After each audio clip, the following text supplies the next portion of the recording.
you motherfuckers, and welcome back to J.A.Z.Z. We discussed this before. The intros are mine. Yo, the name's Josh, and if you're new here, this is the second part of my challenge run on Disgaea 6. The reception on the last part was incredible, so here I am back for more. If you're unfamiliar with the rules of this challenge or simply don't remember them, you can find them in the description below. So y'all remember how at the end of the last video, we put our local SSDD in his place? Well, the demo doesn't save after completing that mission, so before we get down to business, I gotta redo all of it. This time though, I accepted every quest from the quest shop beforehand, and so once I blew through the map again, masochistic tells us exactly what it is he truly desires. The power of money is not the power I truly desire. I desire true strength. The strength to crush my enemies, to grab them by the skull, and bash their brains to pieces. The power to take over this godforsaken world. After returning to the FDNW, I began looking into the requirements to unlock new classes, and after finding out I needed to make a martial artist in order to unlock the thief class, I did just that. And so, against my will, the loser of the squad was born. No, I'm not just being an asshole, that's actually what I named him. But doesn't that make you more of an asshole, Josh? Now, when I was making the unit I actually wanted, our thief, I struggled coming up with a name, but after a little pondering, I knew my time had come. After that, I renamed the rest of my team, remembering that I did indeed make that a rule, and so our team now consisted of Zed, masochistic, our fighter, our witch Mandy, and our prinny, which I named Teddy. I renamed our clergy Verted Fountain Pen also, but at the time I had forgotten that I promised myself to name her after the one and only mother's mistake, since she died a tragic death in the run we lost in the last video. Anyways, that's enough rambling from me, let's hop into the next map. This chapter isn't over yet. What? Which, as you can tell, Josh wasn't aware of. Oh shit, J.A.Z.Z, I just realized, now that the God of Destruction is here, maybe your Armada will jump. There's no way we could ever beat the strongest God of Destruction. There is no way known to we could man. ever beat the strongest God of Destruction known to man. That's what you sounded like. Nope. Yeah, I really don't know what you expected. When the fight began though, I was immediately intimidated by his level being in the 300s. I'm shitting myself here, not gonna lie. Whereas, This man isn't even level 200. yeah, let's just say mistakes were made. Things were going pretty smoothly at first though, as I was sticking close to the strategy that I came up with during our last encounter. Well, until I mispositioned masochistic when I went on the offensive due to overconfidence. So, when the God initiated a back and forth trade with Zed, each blow hit him as well, until he was no more. Our first unit died in the most anticlimactic way. Seems pretty fitting to me. On their next turn, however, the team avenged him and we took the behemoth down. But wouldn't you know it, the God pulled the old Lose in the game, win in the cutscene anyway trick. bringing episode 2 to an end. Wow, that's great. He's dead. Wow, crazy. Zed, having already super reincarnated up teen times at this point, is treated to a little surprise that tagged along. Yep, it's your boy masochistic. But that doesn't mean a goddamn thing when he's dead, Josh. Once we arrived back in the FDNW, I began preparing for our first foray into the item world. I turned up my experience, gained enemy strength, unlocked new items to purchase from the shop. Give me better items. Thanks, Dad. Then began sorting my team into squads and taught Zed some new abilities. Now, I won't be showing any clips from our trip because, frankly, things were pretty easy and I didn't have much to say. Tell them how you really feel, Josh. Wasn't it just so boring to watch that you decided to cut it all out?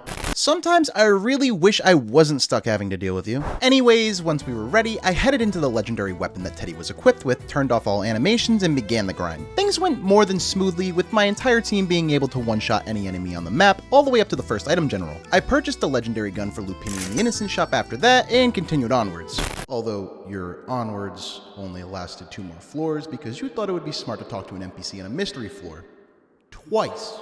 I have absolutely no idea what you're talking about. With all that said and done, we ended our first trip to the item world with Zed, Grimbo, Teddy, and Lupini reaching level 400, whereas Loser and Maddie fall behind in the 300s, while Averted Fountain Pen came out on top at a whopping level 523. After arriving back in the FDNW, we received a ton of rewards for completing quests: HL, EXP, mana, raw stats for the juice bar, all types of consumables, and a crazy amount of secret scrolls. I used quite a few of those scrolls immediately to teach my team a few new abilities that I thought would be useful in the upcoming map. Teeny Lupini was quickly starting to become less of a thief and more of a carry, since at this point she had the most movement and range out of my entire team. Once I deemed my team properly equipped, we jumped into the first map of the musical world. We're quickly introduced to the game's self-proclaimed heroine, who, craves love according to her character profile. Craves love? Yeah, Josh, let's just go with that. Our casual introductions end quite abruptly when we're interrupted by a group of Melodia's fallen boy toys and are officially branded with our own number. Now, Prince number 666, save me from the god of destruction. Girl, what the fuck? Still think she craves love, Josh? Huh. Looks like I didn't raise the difficulty high enough. Not that I could have left the map to fix it because of the rule locked in. Needless to say, I didn't really need much of a strategy to plow through this map, or at least I thought I didn't need one. That was until my carelessness got Lupini singled out by gunners, bringing her just above half health, and Grimbo down to 70%. Speaking of 70%, did you know that more than 70% of the people watching this video aren't subscribed? I put a lot of effort into making the videos I upload here absolute bangers, and well, if you made it this far, I think you'll like what video ideas I have planned for the future, so consider subscribing if you haven't already. Also, if you didn't already know, you can keep up to date with me on Twitter and Instagram as well. Oh, and I recently made a Twitch too, where I plan to stream my full playthroughs and challenge runs of games. Links to all that stuff are in the description if you're interested. But anyways, let's keep things rolling. Now proceeding a bit more carefully, we're able to take out nearly half of the enemy units with ease on our next turn, and from there, our units were barely even tickled, as we pounded Melodia's simps back into the dirt where they belong. Apparently by defeating her resurrected princes, Zed also won the title of Melodia's new prince, as well as the right to a happily ever after with her. I'm not quite sure a princess who can jump from prince to prince like that is very... It's cool, Mysador. You can just give it to her straight.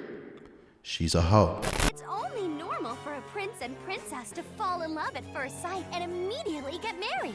Is that facts? Melodia follows us back to the FDNW, forcing her way into our ranks just like our resident king before her. And once we arrive, I'm now allowed to pass the build that unlocks extra colors for our units, and I passed it without hesitation. I then gave all of the non-story units a paint job, believing if I further customized them, I would become even more attached. And let me tell you, it worked. After that was all said and done, I leveled some of Melodia's skills, upgraded everyone's equipment, and barely remembered to increase the difficulty by another star. Wellspring Slope opens up with Melodia breaking the fourth wall. My only choices for a prince are a zombie, a mustachioed man, or a pug. La la la, almighty developers, tell me this is a bug. I mean, Josh, her options are kind of fucked. What you really mean is that she's kind of fucked, J.A.Z.Z. Honestly though, the cutscene was pretty damn funny. Zed turns down our busty heroine with no hesitation, passing her offer of a happily ever after to our boy Mysador, and he's more than happy to accept. Your idea of funny never ceases to disappoint me.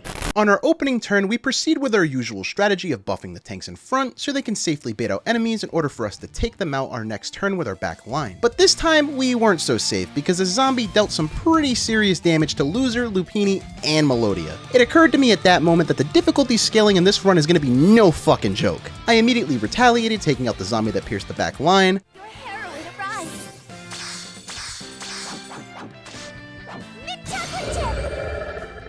Mint chocolate chip. Same.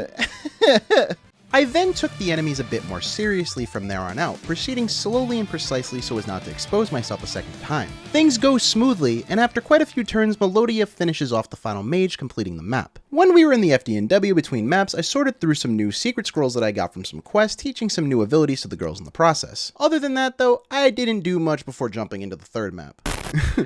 What, you don't want to tell them about how you read 2 skits with Melodia out loud? No, not really. I guess Melodia thought the dead couldn't be offended because after leaving the FDNW, all she did was casually talk shit about her fallen princes. This is the musical world, after all. Everything's forgiven with song. That's not how it should work, though. It's like, this is planet Earth, everything's fucking forgiven with dirt. Like, I don't know. But that line of thinking got proven wrong real quick when her shit talking prompted them all to appear simultaneously, completely surrounding us. Defense 50%, recovery 20%. Wow, that's dog shit. God, they're all the way over there. Who hurt you? Yeah, this map was a bit trickier than the last three since the geo panels caused the enemy's stats to spike as high as 60,000. Not only that, but I didn't think I could safely take out the geo symbols on the other side of the bridge without dealing with some of the immediate threats first. I knew the first turn was a gamble because the front line was forced to take the fighters head on. But what I didn't account for was that after taking out 2 of the 3 fighters, the enemies in the back line would quickly storm the enemy boosting bridge, meaning if we didn't act fast, they would all have stats that would make them more than capable of mopping the floor with my entire team. Now understanding how bad our situation was, I towered up my strongest units and sent Zed over the bridge to take out all the geo symbols in one shot. You definitely could have just done that from the start, but alright. Yeah, you're not wrong because after I did that, the rest of the fight was a cakewalk. The enemies, unless they singled somebody out, couldn't even put a dent in my units. Just a few more turns and the map was over, and with no casualties no less.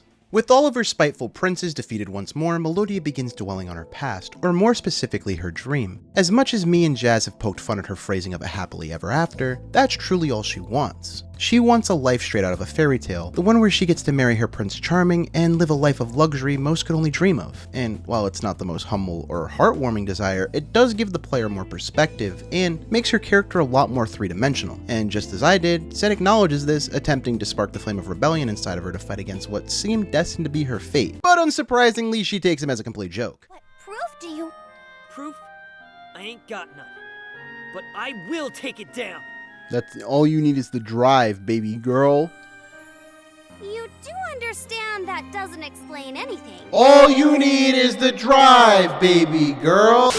Back in the FDNW, I ended up discovering a new mechanic while exploring the menus, demerits. Demerits are essentially a reward-based achievement system that tracks milestones for each individual unit. Although I'm not going to sit here wasting either of our time listing off everything I received as a reward. However, I will say that I did get a ton of mana for the juice bar, so I intended to use a good bit of it to get some useful abilities. But in the end, only Bosom Bulwark from Melodia caught my eye. So instead, I decided to use a bit of it to make a new unit of higher quality, an archer to be specific, who I named Yukari, but better. Now, there's actually a story behind this name. Back when I played Persona 3 FES, every single goddamn time this girl attacked, she missed. And if she wasn't missing her attacks, she was healing the wrong person. Like, fuck!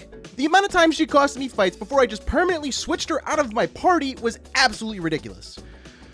But I digress. I quickly got Yukari up to speed, buying her the best items available to us, placing her in the boot camp squad, and teaching her Crackshot and Hawkeye through secret scrolls. When we finally embark for the next map, Melodia asks Zed about his sister Biko, hoping to be able to use what she learns against him. And you are beginning to like her? Bro, she's a bigger asshole than me. Cerberus must not have caught that memo though, because he's the one who provides her with the information she's looking for. But I guess it's not all bad, because Zed's reaction proves just how much he truly loves and cherishes Biko. But now that the cutscene's over, let's discuss the map itself, because holy shit was it a nightmare. See all the red panels? They damage all ally units for 50% of their maximum health. But that wasn't the only problem. Holy shit, they're high fucking level. What? And unfortunately, I made the situation even worse by misremembering what ally damage geopanels actually do. After bringing nearly my entire team down to half health on the first turn, I began to panic. I decided that the only strategy I could use to reduce casualties was just try my damnedest not to end my turn on a red panel. That's not much of a strategy. Maybe so, but I still managed to complete the map without losing a single unit. What about when you nearly got Yukari killed? Bring it, pussies! Oh no, wait. Oh, she's dead. But she did survive, didn't she? Yeah, barely. Still caught up on his little sister, Zed gives us a glimpse on what his life was with her. She's the kind est, sweet est, adorable est little sister. Sounds like somebody has a sister complex. As I was saying, honestly, their interactions are heartwarming, but after witnessing it, not knowing exactly what happened to Biko began to weigh on my mind a little more. And I think that is exactly what Nippon Ichi Software intended, so kudos to them. You all know what comes next. Another encounter with the God of Destruction. And I'm not even gonna bother to explain our strategy, it's the exact same thing as the last two encounters. Wow, would you look at that? After literally one turn, he went down. Oh, I said he went down? I meant we went down, baby. Uno reverse. Instead of being angry over our defeat this time around, Overlord Ivar is more concerned about Zed's little sister. I can't help but be curious about what that cute little sister of yours is doing, or where she is now. So, Tom. Listen here, buddy, shut the fuck up. Hey, how the hell do you know how cute Biko is? Exactly, you don't know shit about Zed's little sister. She has nothing to do with me, no relation to me. All Zed, this entire relationship falls upon Zed. I have no connection to this conversation whatsoever. Continue. Oh, he continues all right. My boy has some fucking balls. Oh, hello, police. Continuing his story, Zed and Cerberus are thrusted into the next world and, what the fuck is this? Yo! Briefly after we wake, a prison ranger named Piori bursts onto the scene, forcefully inducting us into the Rangers, hoping to restore her TV show's ratings to 100%. Hey, what the hell? I'm just here to take down the God of Destruction. No, I'm here to be a motherfucking Power Ranger ripoff, baby. What the hell's with all this bizarre meta shit?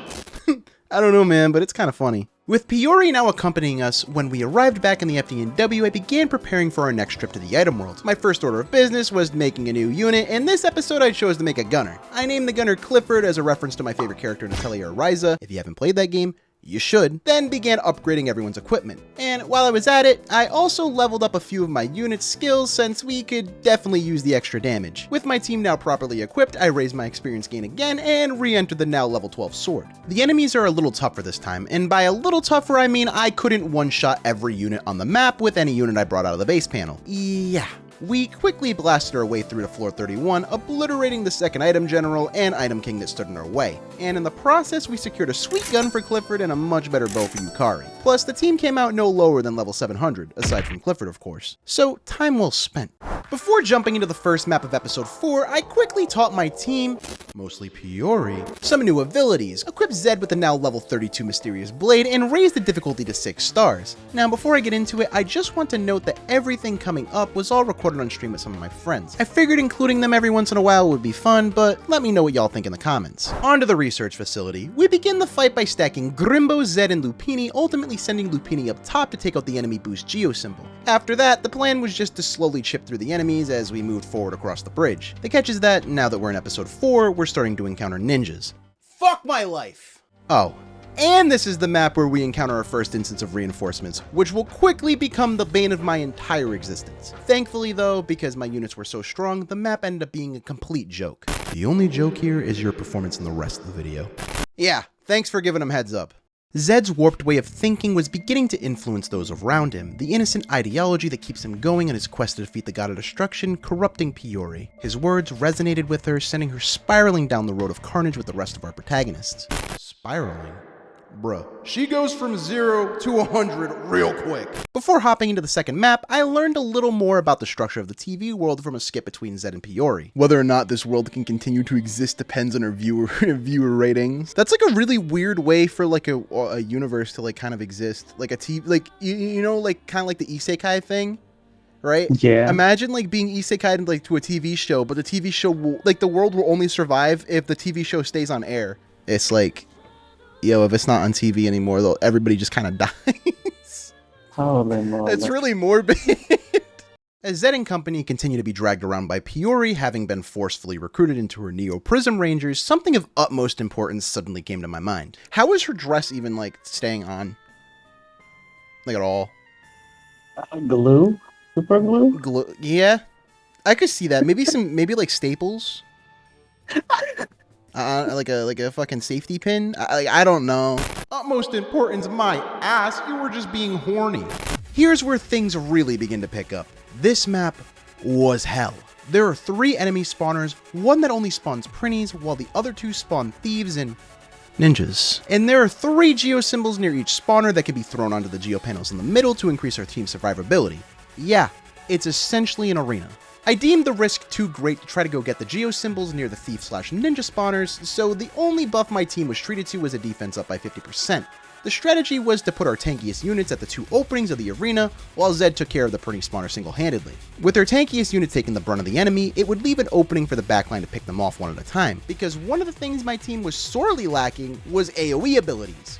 And one of the scariest things about my tankier units is that they could counter so many times.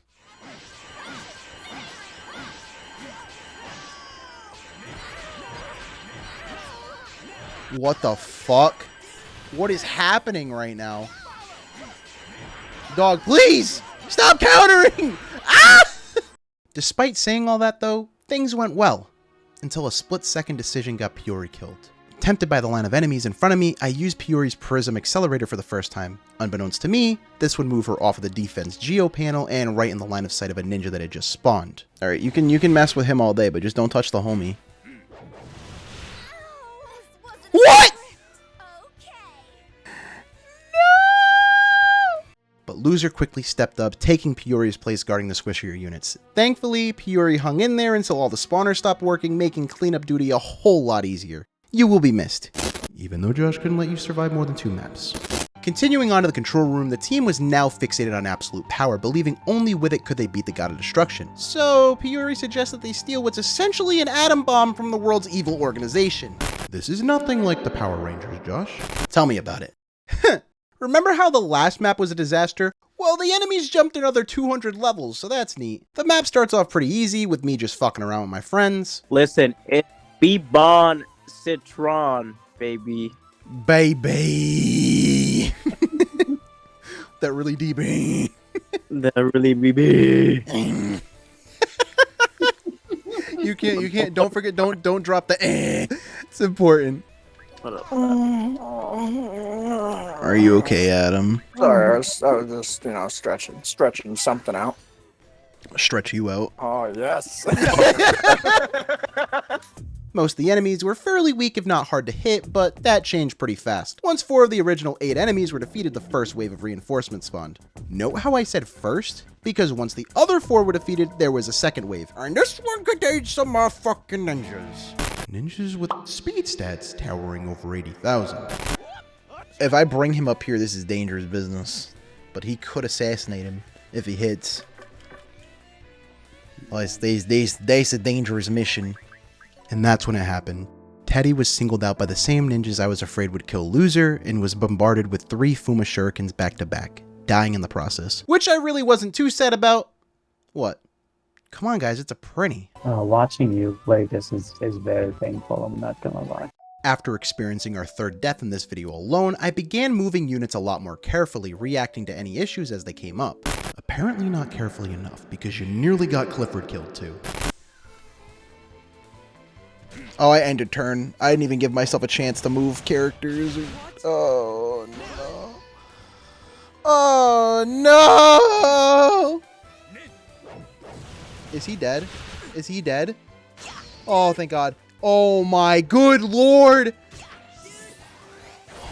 I'm stressed. I'm stressed. I'm so stressed. I'm so stressed. Because he's about to counter. He's about to counter and he might die. Come on. Kill him. No! Oh my God! How did he live? But after a couple more years got taken off my life, we wrapped up the map within a couple more turns without any more complications. As a result of our efforts, the show's ratings continue to go through the roof. Meanwhile, Piori continued to parrot Zed without truly understanding the consequences of her actions. Well, that is until the team calls her out and she admits that she's lost touch with what justice really means to her. Now it was time to panic. I knew the next map would do me just as dirty as the last 2. I did all I could do, upgrading our team in every way I could think of. I taught 2 new elements to Mandy, upgrading their range to level 3, and I then equipped the team with some new items I'd picked up and taught Melodia Augmented Chord. And so the team set off to storm the enemy base to steal a weapon that could probably destroy an entire world. What heroes they are. This map was just awful. Not even because it was overly difficult, but because the entire map is designed around warp geo panels. Normally this wouldn't be too big of a deal, that is to say, if I didn't need to stack my entire fucking team to get them from point A to point B in a timely manner. Oh, and the cherry on the cake?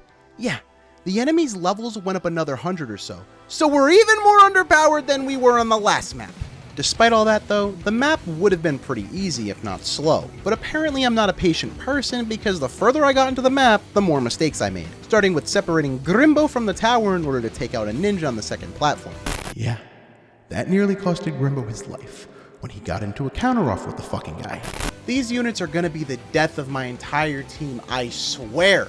Once we arrived at the final set of platforms, having put Grimbo above Zed on the tower, barely saving his life, I began disassembling it until Mother's mistake was on the bottom. I placed her in the line of sight of the enemies, believing her strong enough to tank quite a few hits in order to safely heal Grimbo. But the plan backfired real quick when the Psychic used Teleport Terror, knocking Mother's mistake and the rest of her tower back onto the warp panel, and right to the bloodthirsty ninja that I never killed. Thankfully, I was right about her being fairly tanky, which allowed me to focus most of my efforts on the Psychic and the reinforcements that would follow. The reinforcements that followed the Psychic were a lot stronger than I anticipated, nearly killing Zed when I moved my units up to face them head on.